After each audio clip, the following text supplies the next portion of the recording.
शुक्रवार को कांग्रेस नेता राहुल गांधी ने बिहार के राजगीर स्थित इंटरनेशनल कॉन्वेंट सेंटर में अति पिछड़ा वर्ग सम्मेलन को संबोधित करते हुए एक बार फिर प्रधानमंत्री नरेंद्र मोदी पर सीधा हमला बोला है। उन्होंने पीएम मोदी की विदेश नीति, सामाजिक न्याय और देश में व्यापक असमानता को लेकर कई तीखे हमले किए। अपने भाषण के दौरान राहुल गांधी ने कहा कि अमेरिका के राष्ट्रपति डोनाल्ड ट्रंप ने सार्वजनिक रूप से 11 बार यह दावा किया है कि उन्होंने मोदी को सरेंडर करने पर मजबूर कर दिया।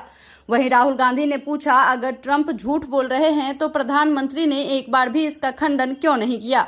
उन्होंने इसे एक प्रधानमंत्री के आत्मसम्मान का मामला बताया।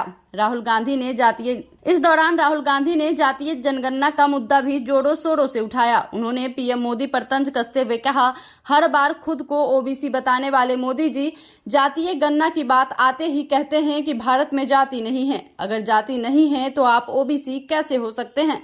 वहीं उन्होंने बिहार की गिरती शिक्षा व्यवस्था और बढ़ते अपराध पर भी चिंता जताई।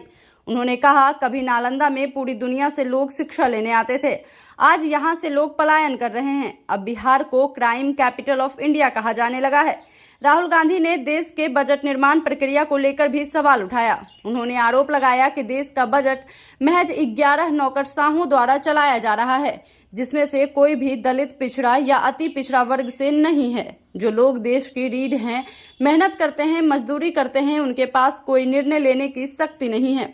राहुल गांधी ने प्राइवेट अस्पतालों में सामाजिक समानता की कमी पर सवाल उठाते हुए कहा, सरकार जमीन देती है अस्पताल खोलने के लिए, लेकिन क्या किसी अस्पताल का मालिक अनुसूचित जाति से है। उन्होंने मौजूदा आरक्षण नीति पर सवाल उठाते हुए कहा, जब देश की 90% आबादी ओबीसी, दलित और अति पिछड़े वर्गों की है तो फिर आरक्षण की सीमा 50% क्यों तय की गई है। राहुल गांधी ने कहा कि जातीय जनगणना के जरिए जब सामाजिक और आर्थिक आंकड़े सामने आएंगे तो विकास की एक नई तस्वीर उभरेगी। उन्होंने इस बदलाव की शुरुआत बिहार से करने की अपील की है।